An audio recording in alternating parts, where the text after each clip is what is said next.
فرمایا والا سوف یعطیک ربک فترضی، تمہارے پروردگار تمہیں اتنا دے گا کہ تم خوش ہو جاؤ، تم راضی ہو جاؤ۔ یہ بات کوئی ذات اپنے محبوب ترین فرد ہی سے کہہ سکتی ہے کہ تمہیں ہم اتنا دیں گے کہ تم خوش ہو جاؤ گے، راضی ہو جاؤ۔ یعنی آخرت میں اللہ تبارک و تعالی آپ کو اتنے انعامات سے نوازے گا کہ پھر آپ مکمل طور پر راضی ہو جائیں گے، آپ کی کوئی خواہش ایسی نہیں ہوگی جو پوری نہ ہو۔ اور یہ سرکار دو عالم صلی اللہ علیہ وسلم کی اپنی امت پر شفقت اور رحمت کا ایک مظاہرہ ہے کہ آپ نے جب یہ آیت سنائی تو صحابہ کرام سے خطاب کرتے ہوئے یہ بھی فرمایا کہ اللہ تعالیٰ نے مجھ سے یہ وعدہ کیا ہے کہ میں اتنا دوں گا کہ تم راضی ہو جاؤ گے، تم خوش ہو جاؤ گے، تو میں اس وقت تک راضی نہیں ہوں گا جب تک کہ میری امت کا ایک فرد بھی جہنم میں موجود ہے۔ اللہ تبارک و تعالیٰ سے یہ درخواست کرتا رہوں گا کہ میری امت کے لوگوں کو، یعنی وہ جو ایمان لائے ہوئے ہیں امت مسلمہ، جب تک ان کا ایک فرد بھی جہنم میں موجود ہے میں راضی نہیں ہوں گا۔ جب اللہ تعالیٰ نے وعدہ کر لیا کہ ہم تم کو اتنا دیں گے کہ تم راضی ہو جاؤ گے، جب تک تم راضی نہیں ہوگے دیتے ہی رہیں گے، تو اللہ تبارک و تعالیٰ سے میں اپنی امت کی مغفرت مانگوں گا، ان کی شفاعت کروں گا، اور جب تک ایک فرد بھی امت مسلمہ کا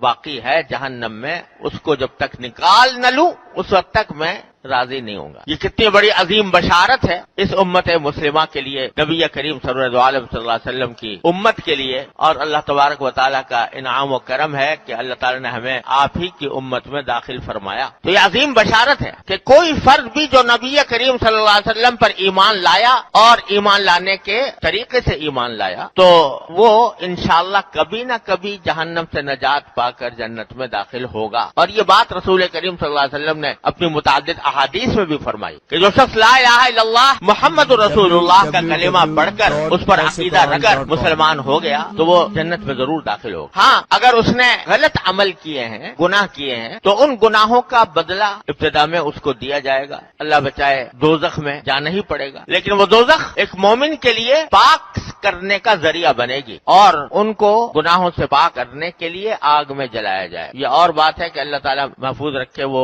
دوزخ کی آگ ہلکی سے ہلکی بھی بڑی سخت ہے، اللہ تعالیٰ ہر مسلمان کو اس سے محفوظ رکھے، لیکن اپنے اعمال کی سزا بھگتنے کے بعد بالآخر ان کو جنت میں داخل کیا جائے گا۔ اور حدیث میں آتا ہے نبی کریم صلی اللہ علیہ وسلم نے ارشاد فرمایا کہ میری امت کے کچھ لوگ ایسے ہوں گے کہ جو اپنے اعمال کی سزا بھگتنے کے لیے دوزخ میں بھیجے جائیں گے اور وہاں دوزخ میں رہتے ہوئے وہ جھلس جائیں گے، اللہ تعالیٰ حفاظت فرمائے، آگ سے جھلس جائیں گے، اور اسی جھلسی ہوئی حالت میں جب وہ اپنی سزا پوری کر چکے ہوں گے تو پھر ان کو نکالا جائے گا، اور نکال کر ان کو پھر اثر نو اللہ تعالیٰ ان کی نشو و نما فرمائیں گے۔ وہ جھلسا ہوا جسم جو آگ سے بری طرح جھلس چکا ہے وہ فرمایا کہ وہیں سے وہ اگنا شروع ہوگا، اور اس طرح اگے گا۔ حدیث میں اس کی مثال یہ بیان فرمائی کہ جیسے سیلاب کے اندر بہتا ہوا کوئی دانہ آ جاتا ہے، چنے کا دانہ مثلا یا کسی اور نباتات کا دانہ، تو وہ جس طرح اگنا شروع ہوتا ہے اور پھر یہاں تک کہ کوپل بنتا ہے، کوپل سے پودا بنتا ہے، پودے سے پورا درخت کی شکل اختیار کر لیتا ہے، تو یہ لوگ جھلسنے کے بعد انہی کے جھلسے ہوئے جسم سے ان کے نشو و نما شروع ہوگی اور وہ کوپل کی شکل اختیار کرتے ہوئے پھر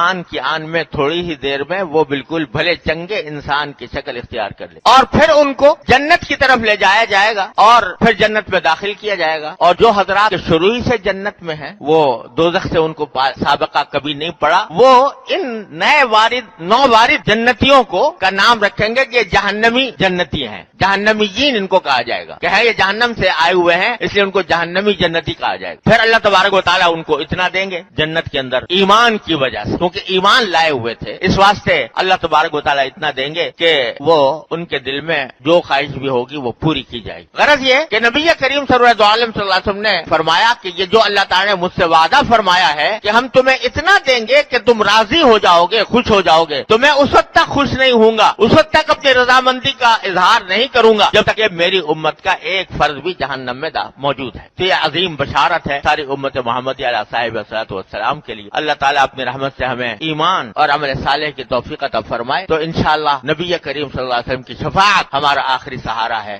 اور اللہ تعالیٰ کی رحمت سے وہ حاصل ہو۔ تو ہمارے ایک بزرگ تھے حضرت مفتی محمد حسن صاحب رحمۃ اللہ علیہ، جو حضرت حکیم الامت مولانا شفیع صاحب تھانوی رحمۃ اللہ علیہ کے بڑے جلیل القدر خلیفہ تھے۔ لاہور میں قیام تھا لیکن وفات یہاں کراچی میں ہوئی ہے اور سوسائٹی کے قبرستان میں مدفون ہے۔ وہ فرمایا کرتے تھے، بڑے پہنچے ہوئے بزرگ تھے، فرمایا کرتے تھے کہ یہ ایمان بڑی نعمت ہے، ایمان بڑی نعمت ہے، اس ایمان کو بچا بچا